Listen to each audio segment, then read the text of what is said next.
బిల్లుతో పాటు డీలిమిటేషన్ బిల్లును ఆమోదించుకోవాలని బీజేపీ కుట్ర చేస్తోందని మాజీ ఎంపీ వి హనుమంతరావు విమర్శించారు.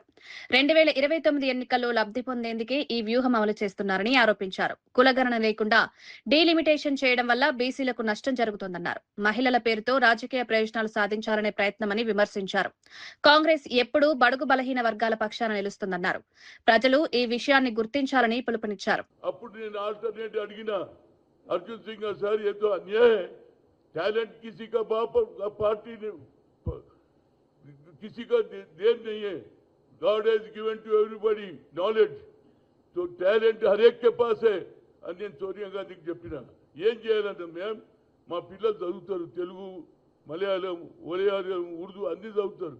కానీ మా దగ్గర కూడా మాకు అవకాశాలు ఇవ్వాలంటే అప్పుడు రాహుల్ గాంధీ ఏది డాక్టర్ మన్మోహన్ సింగ్ బిల్లు పెడితే బిల్లు పాస్ అయిందా లేదా?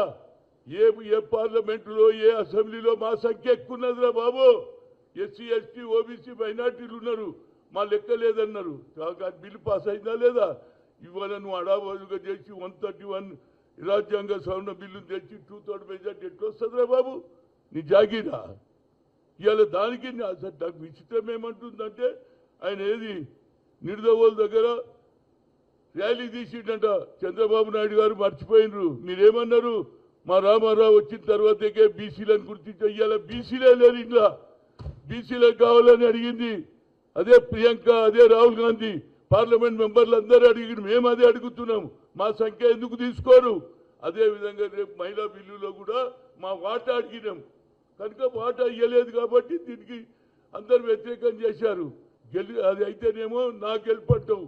ఇప్పుడు అట్ట అన్యాయం చేసేసి ఇట్ ఇస్ బ్లాక్ డే అంటారు. బ్లాక్ డే కాదురా బాబు, మేము బడుగు బలహీన వర్గాలను అన్యాయం చేస్తున్నారు కాబట్టి మా పేదవాళ్లకు బ్లాక్ డేగా చేసిరు మీరు. కనుక ఎట్టి పరిస్థితుల్లో అన్ని జిల్లాలలో తిరుగుతాయి. ఓబీసీ ఎంపీస్ కన్వీనియర్గా రాష్ట్రమే కాదు ఇతర రాష్ట్రాలలో కూడా తిరుగుతా. నరేంద్ర మోడీ ఇక నీ ఆటలు చాలు. ఎన్ని అబద్ధాలే చెప్తాడు. ఎప్పుడు చెప్పినా 25 లక్షల మంది బిలో పావర్టీ వాళ్ళని పైకి తెచ్చిన, ఏడు తెచ్చిన లెక్క చెప్పు. అదే ఇందిరాగాంధీ భూ సంస్కరణ అమలు చేసి దున్నేవాడికి భూమి ఇచ్చింది. నువ్వు ఏం చేసినావు చెప్పు. నువ్వు చెప్పుకునేదానికి మాకే సిగ్గాయిస్తుంది. ఒక బీసీగా ఉండి నువ్వు బీసీలకే అన్యాయం చేస్తున్నావు. అదే అగ్ర కులాలలో పుట్టినటువంటి రాహుల్ గాంధీ, ప్రియాంక గాంధీ పేదవాళ్ళ గురించి